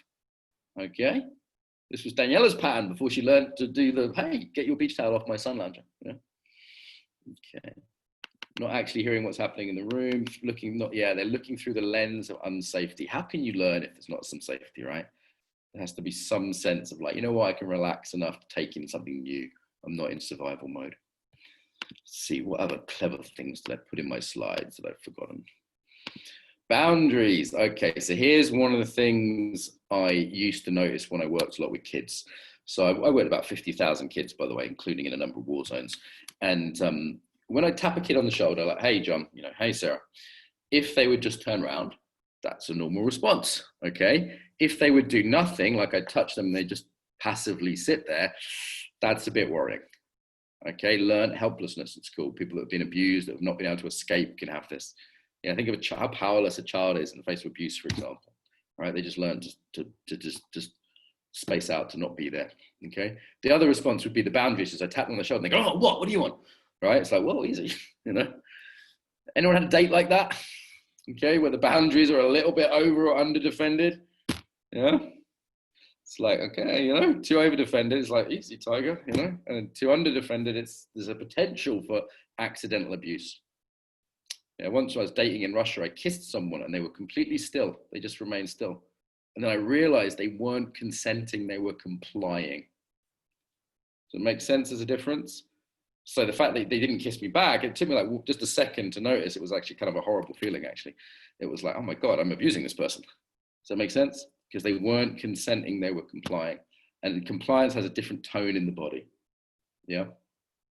There's this collapse rather than some meeting, at least a meeting of awareness, right? Does it make sense? So if someone touches my leg, at least my awareness goes there. I might lean very slightly towards it.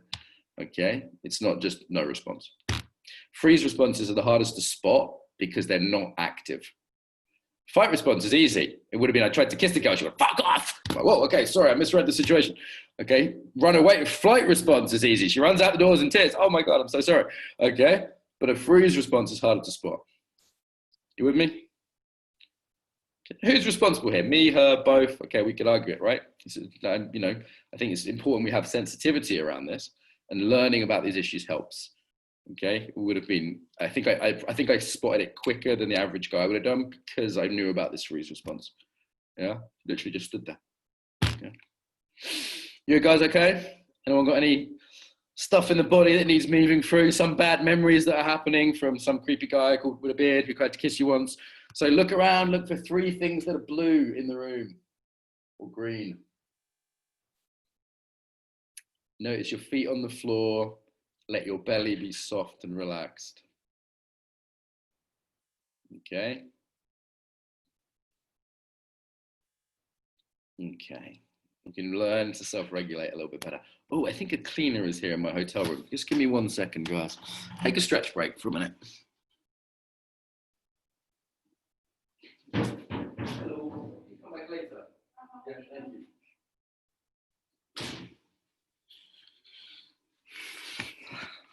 So how might I have responded if I was deep in a trauma response and someone had knocked on my door? Let's test your knowledge. Someone's recommending family constellations for intergenerational healing. Yeah, it's one of the few modalities that can affect it. How might I have responded? I might have been super defensive. Who's that? What do they want? Okay, or I might have been super passive. Okay, come in and do the cleaning even though it's going to disrupt my session. Right? Both of those would have been unhealthy boundaries. I think I responded in a relatively healthy way, which is say, please come back later. Thank you. Make sense? So I wasn't passive and I wasn't aggressive. Very mundane example, but you'll see this. I'll see it in little things now, like how people eat, how people shake hands. You know, you see very, very small examples. Yeah. Get more and more. Yeah, I didn't shout at them, go away, fucking cleaner, trying to help me. So boundary issues is a key one for learning. Yeah, who's a yoga teacher? Do you give adjustments to people? Do you ask for consent? Hope you fucking do. Okay, annoys the hell out of me when people don't. So even with asking for consent, do you know the difference between compliance and actual consent? Do you know how that feels different? Are they just complying because you're the teacher? Sometimes I see people say, oh, it's okay if I touch you, right? And they're like, yeah. So we have this rule in my coaching training. We do something called the Embodied Facilitator Course. We train people quite thoroughly in consent culture around touch, because for embodiment, it's pretty important. We say we need the verbal and the non-verbal yes, 100% for both. So that's our standard. Virginia, you know this, right? Okay, trained in her. So the verbal is a full yes. It's like, yeah, it's not, yeah. Okay, and the non-verbal means the body isn't going into a fight or flight response when you're asking for consent. So it's not, yeah, or yeah, it's yes. Make sense? If there's a little bit of a maybe in there, what could you do? Because sometimes people just need a bit more time. They're just learning trust. What could you do? You could ask again. You can say, are you sure? And ask in a way that makes it clear that they can say no. So you can say no. Sometimes I'll say, who's the boss? Anyone see me do that when I'm coaching people? And they'll say you. And I'm like, no, try again. Yeah. Okay, so I want to be really clear they know they're in charge, right? Also, I can give them what's called the honorable out. So I might say, Virginia, are you okay to be my demonstration model for this next session? She says, yes. I say, are you sure? I could ask Rebecca or Samira or someone else. It's really okay. That's the honorable out. And then she's like, okay, I don't have to be pleasing. Someone else can help. Yeah. Do you see how consent's not quite as easy as you think? Yeah. Another thing that's really important is the first time someone says no, reinforce the shit out of it. Okay, so the first time that someone in the group says, I don't want to do this, or I'm going to step out, or, you know, do you mind if I just watch this one? Say, yeah, no problem, totally okay. I just want to say it's really great that you did that. Give them cookies, okay? Because then everyone sees that and go, oh my God, they actually meant it. Because no one knows if you mean what you say until they see a demonstration, right? If they say, hey, do you mind if I step this one out? And you're like, oh, okay then, if you have to. That actually shows that you didn't really mean it, right? It's making sense? Consent is not as simple as yes or no. Particularly, people can be like Traumatized people can be experts in seeing what authority figures want because they've had to survive. Yeah. We all make mistakes. I think we need to be a little bit forgiving, you know, like kissing the girl in Russia. We need to be a little bit forgiving sometimes in how we make mistakes. Yeah. I think at the moment there's a culture of there's no forgiveness in the current woke culture. There's no forgiveness. Okay. And that is a real problem. There's a reason forgiveness is a key value in a lot of religions. So it's the only, when true forgiveness for me requires, you know, it's not just forgive and forget everything all the time, right? But we need to be able to make mistakes, okay? You're all making mistakes around this stuff. I know you are. We all are. You know? It's not like I'm not a rapist, therefore I'm fine. No, you're making mistakes. Trust me. Still breathing? Still with me? Okay. So what do we got? Boundaries. Okay, super helpful thing. What people say, what can I do if I have traumatized people? Okay. Empathize, like my friend that being sexually assaulted the other day. Don't be a son of a bitch. Listen to them. Okay, you don't have to agree even. All right, you don't have to tell them your story. Don't tell your story. Okay, listen. Stabilize. How can we stabilize? Feet on the ground, belly breathing, stabilization techniques, self-regulation techniques. Yoga teachers, you probably have lots already. Looking around the room so they're not spacing out. 3 things that are green. You know, stabilization techniques, and refer. Know the limits of your expertise. Unless you're a trauma therapist, which most of you aren't, refer on. Who here has the number of a good male and a good female trauma therapist on their phone for their hometown at least? Give me a wave. Get one. Virginia, you're in Amsterdam. I can find you one in Amsterdam when I'm there. Okay, I know a few people. Okay, so get one on your phone, male and female, because it's quite gendered, some things around trauma. Okay, you might also want to think black, white, you know, people that understand different issues. I could recommend you a Jewish trauma therapist if that was your ethnic background, for example. It's useful to have some variety on your phone. Yeah, am I going to be able to understand racism as much as my colleague who's a black woman? Probably not. Okay, so it's useful to have some variety. Female one though, that's like minimal criteria. Okay, if you haven't got one, ask around. Yeah, see if you can get a recommendation. And then that way you know that you're not just sending someone out into the abyss. I'll give you an example. We do a pose called no pose in Embodied Yoga Principles, right? It's all about boundaries and saying no. Twice women have come up to me afterwards and talked about rape or sexual assault. And I'm a man, so they're much less likely to tell me. Yeah. In both of those cases, I've done enough inner work that I wasn't freaked out. Now, if you yourself have been raped, you would definitely need to have the inner work to be able to be present to someone else, right? Or else you're just going to be in your own trauma. Yeah.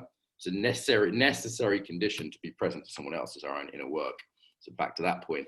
Secondly, I'm not freaked out by it. I can talk about that as an issue. Okay, I don't like talking about it. It's not a nice subject, right? It's not pleasant, but I can. So I can regulate myself well enough to go, okay, this is fucking horrible, but I'm going to be present for you. Yeah. The next thing I can do is I can help them stabilize so they can go home to their job or their kids or whatever. You know, take a breath, feet on the ground, simple things. And I know the numbers of some really good female therapists that specialize in that area. And a couple of helplines as well, actually. You with me? So what are those 3 things? Let's see if you learn. What are those 3 things? Type it in the chat. 3 things to do. And in your first language, please, as well. In your first language, the 3 things I just said.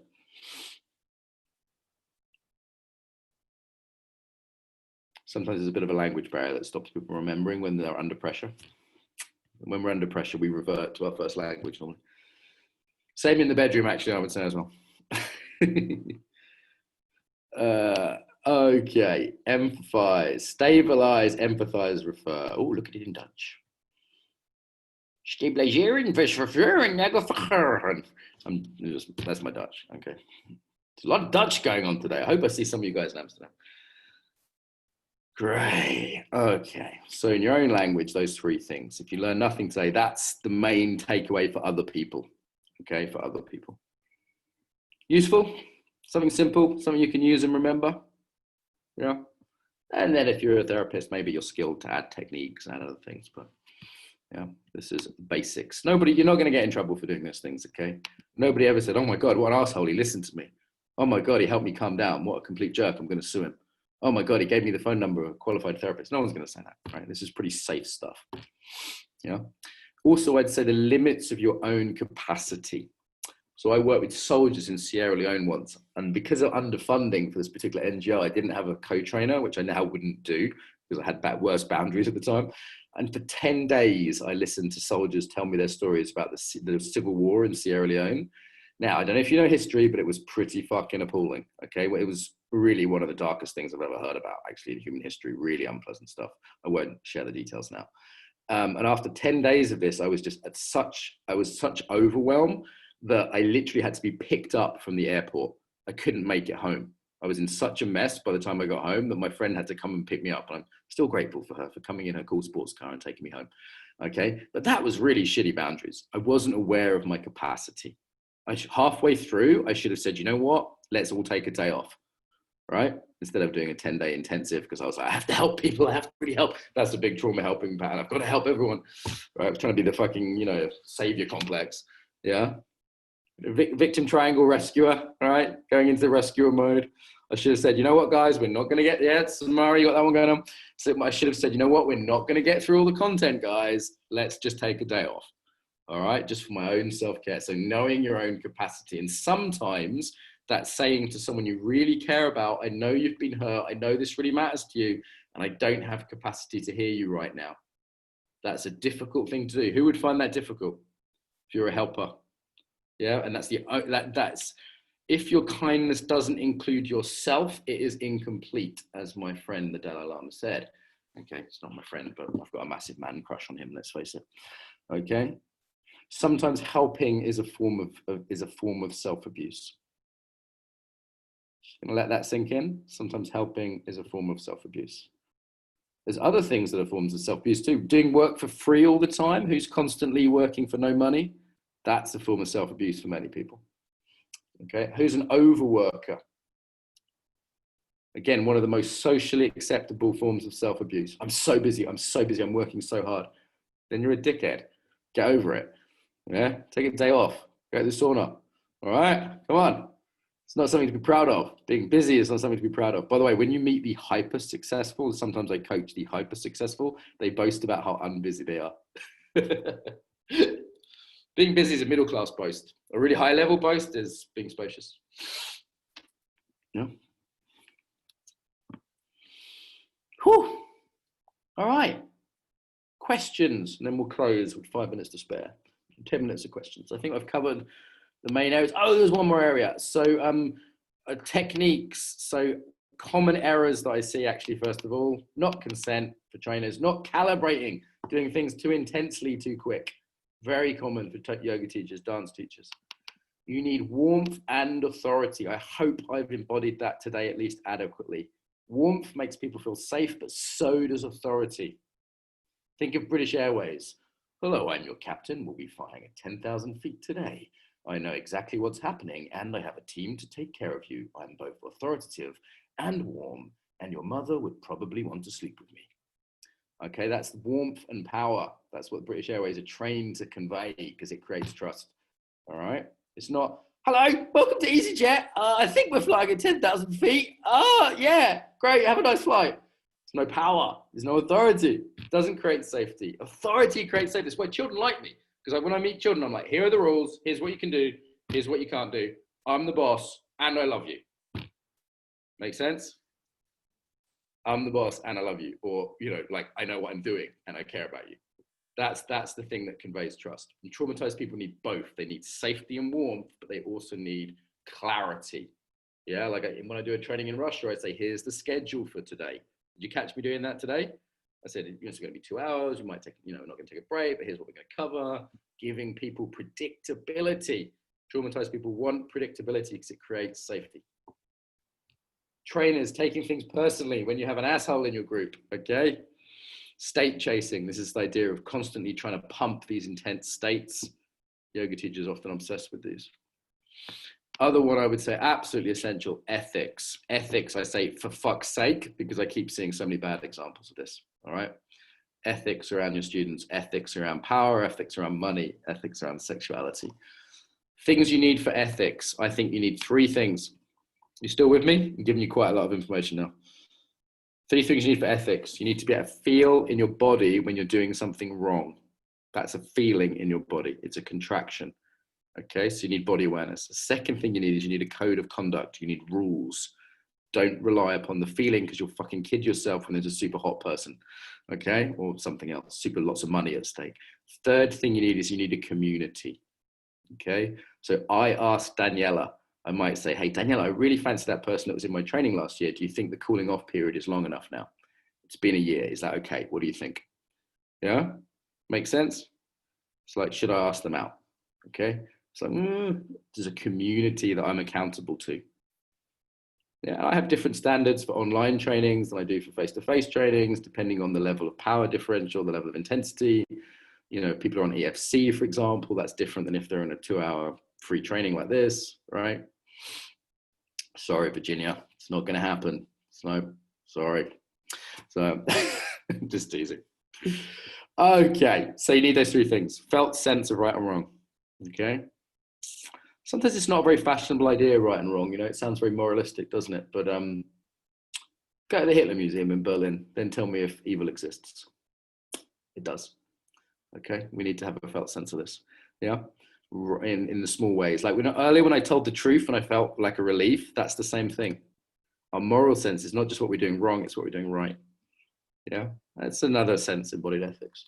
Community of practice and a set of rules that are clear, so you can't use the gray area. Okay, super, super useful if you're working with people who may be traumatized, that this is really, really, really firm, particularly important around traumatic populations. Last piece of knowledge, treatments. The good news, there are treatments that exist. EMDR, eye movement desensitization reprocessing, crap name, good practice. I've had this myself, very, very straightforward. Okay, I can recommend you a practitioner who works online for that, called Roger Mills, should you not have one locally. Somatic experiencing, offshoots, NARM, organic intelligence, very sophisticated embodied practice. TRE, shaking, I like it. It's not for everyone. The truth is, no single treatment works for everyone. And they're all competing right now because they're all fucking trademarked and people are making money from them, right? We have this weird situation where trauma teachers are rock stars now. However, different things work for different people. Be very suspicious if someone says this is the one true approach that works for everyone. Trauma is physical, emotional, relational, spiritual even, okay? So healing is physical, relational, you know, all those things. Trauma healing can involve religion, it can involve diet, it can involve exercise, it can involve social interaction. I've had a lot of healing in intimacy. And I'd like to publicly thank all the girlfriends I've ever had for being part of my intimate healing. All right, I can think of definitely a few that when I was more in the PTSD, whose love and care and attention and human warmth was more important than any therapy I ever had. So let me just big up the women of the world doing all the unpaid healing work out there. Thank you to those women in my own life. Just a little personal thank you to the internet. Okay, cool. Dogs, animals, animal assisted healing. There's lots of modalities. I can't name them all. Horses, all sorts. Oh. Any book suggestions? Yes, the book I recommend for beginners is called Trauma is Really Strange. It's by a man called Steve Haynes. Okay, this is the most accessible one for beginners. There's a couple of good books out there by Pete Levine as well, but he's got his shortest, cheapest book is good, but the Steve Haynes book, Trauma is Really Strange, I recommend. Okay. Danny, I don't know what you totally agree with me on, but it's good. I'm happy you do. So we've got EMDR, somatic experiencing, TRE. These are all embodied modalities because I'm biased. CBT, some people swear by. Alternative things, some people like the tapping approaches, family constellations we talked about earlier. Good little book, that one. Yeah, my favorite. That's my trauma book because it's got pictures and it's short. Traumatized people often don't have good concentration, so short with pictures is good. And every trainer should read that. Every trainer should read that. Listen to my Beginner's Guide to Trauma podcast as well. If you want a resource that's easy to access, that's like, you know, as a good summary of this, plus some things I probably forgot. What I think of extreme depersonalization, I think it's quite rare and probably not the thing to focus on in a beginner's course in that way. Yeah. Good platform. I don't know of a single platform. I go on recommendations. So I mentioned, for example, Roger Mills for EMDR. This is someone I've personally worked with. In London, you could go for Claire Meyer, not cheap, but a somatic experience, a bodywork type practitioner. Bodywork as well, I've definitely reduced my hyperarousal, believe it or not, through things like craniosacral work. You know, just having your head gently held by a caring person repeatedly is like building that sense of trust and safety. Yeah, I mentioned things like kink that might be a bit, you know, seem a bit off the wall, but that can be healing in. Poetry, art's healing for a lot of people. Nature is tremendously underrated. You want to know who my best therapist is in Brighton? The sea. The sea is my best friend. Feminine goodness washes away all the worries. Bathe in the sea. Mother Nature, love it. The sea is my biggest therapist. And the woods, actually, as well. Yeah. How do you learn more about the culture, intergenerational stuff? It's difficult, actually. A lot of trauma work comes from America, and the Americans are a bit culture blind. It's their hyper-individualistic perspective. I think it's worth talking to therapists. You tend to find therapists that work with particular groups, like Resmaa Menakem, for example, is really good on like the Black American experience. I think it's slightly different from the UK, if I'm honest, but I think there's definite things to be learned there. Resmaa, I like a lot. Maybe someone could link to him. In the Slavic world, who's Slavic? Ukrainian, Polish, Russians, anyone here Slavic? Should look at my colleague Alexandra Voskaya in Russia for my Slavi friends. Slovenia is an interesting one. You have a slightly different pattern, Katerina, than the rest of the Slavs. You have a bit more of the nice pattern, a bit more of the friendly pattern, as opposed to that fight pattern. It's one reason I really like Slovenia, because it's sort of cute and friendly. Okay. South Africa has its own issues for sure. I saw someone there. Turkey has its own patterns. India definitely has its own patterns. There's not many teachers working with certain cultures. Like for India, I'd love to know a really good therapist that works with this sort of post-colonial compliance you see in India a lot of compliance rather than real consent. And I don't know a teacher who's big on that. So please do educate me. Do send me people if you know. I'd love to have sort of one for every ethnic group. You know, an Armenian one, you know, like I have an Armenian student at the moment. There was an Armenian genocide. You know about this? It's fucked up, man. You should know about it, learn about it. Yeah. So there's lots of groups. At the moment, there's certain groups who are sort of being given a spotlight, and it's okay, right? It's okay that we focus on certain groups, but there's other groups that are just totally not being forgotten about. You know, like Russians were slaves until the end of the 19th century. You know that? Literally slaves. They were indentured slaves. Okay, and the trauma from Stalin is more. Stalin killed more people than Hitler. You know that? But he killed his own people, so we sort of didn't give a shit. Yeah. It's like well worth knowing about history. Study history. If I say that to all the kids, study history. The woke people are missing a lot of history. Okay, you still with me? Take a couple of breaths. Doing a bit of letting go, a little bit of shaking. I love a bit of shaking. My friend Alan, who was an ex-prostitute from Germany, she does shaking all the time. That's what her hobby things, all about shaking. Alan's awesome. If you're interested in sex work, look up Alan Stefani. Okay, great. So what have you learned today? Final reflection, then we'll close. What have you learned today? Just got a very touching personal message. I won't say who it's from, what they say, but my love goes out to you. Suicide is particularly a delicate one. Claire Meyer is awesome. Someone mentioned The Body Keeps the Score. I think that book's a little advanced in some ways, but it's a classic for sure. Yeah, Claire is the one that has the alcoholic perspective. She's in recovery, like me.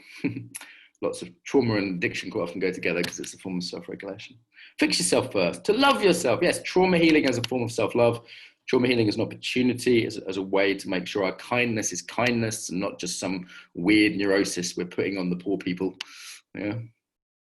Heal yourself first. Consent versus compliance, nice distinction. You got the main symptoms, right? This idea that it can be acute or chronic. Remember the idea that we're robust, humor can be helpful. You don't have to take it all so seriously.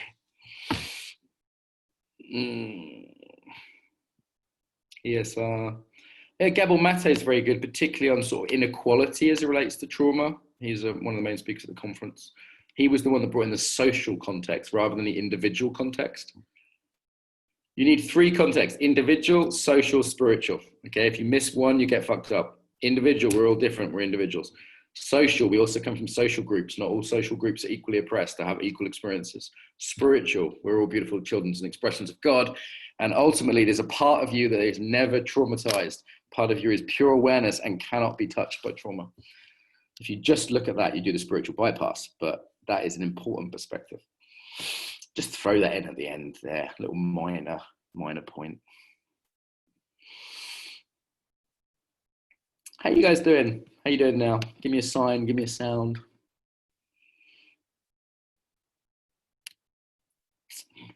Okay, well, I hope you're okay. I hope I haven't traumatized you any more than you were already.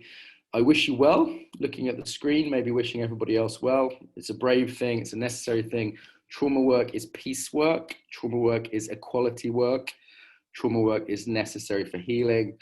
I long for a world where this is normal, and I see that starting to happen. So I think we live in a good time where normal people are finding out about this stuff and it's not specialist knowledge. So yeah, give everyone a little wave. We'll give you a chance to unmute if you want to say goodbye. You want to say thank you. Where's the unmute? Hang on. There we go. Goodbye, everybody. Thank you. Thank you very much, Mark. Bye, everyone. Thank you. Bye, thank you. Bye. Bye. Thank you. Bye. Away now. Thank you, Mark. Mark, when do you come to Amsterdam? Yeah, bye-bye. Thank you very much. Stay well. Bye. Thank you, everybody. Thank you. Okay, fuck off now. It's getting weird. Jessica Gallagher, cool name. See you later, Yulia. See you, Darren. See you, Lucy, and the Wirral. Yeah, the Wirral. Did you catch the Liverpool conversation we had? Bye, Jessica. Bye-bye, Earth Lover. Maybe see you in Amsterdam. Bye, Judith. Nice to see you again, Judith in Denmark. Bye-bye, Olga. Paka paka. I want to thank you for Mark, I want to thank you for pointing out that trauma work is peace work. It creates a complete different frame, because very often trauma is seen as just death. Right, it's from my teacher, Paul Linden. All credit to Paul Linden for that one. Thank you, Judith. Nice to see you again. There are much similarities in our experience, so I can help. Pleasure. Okay, bye-bye, everybody. Go away now. It's getting creepy and weird. Clingy people, go away. Just leave it there.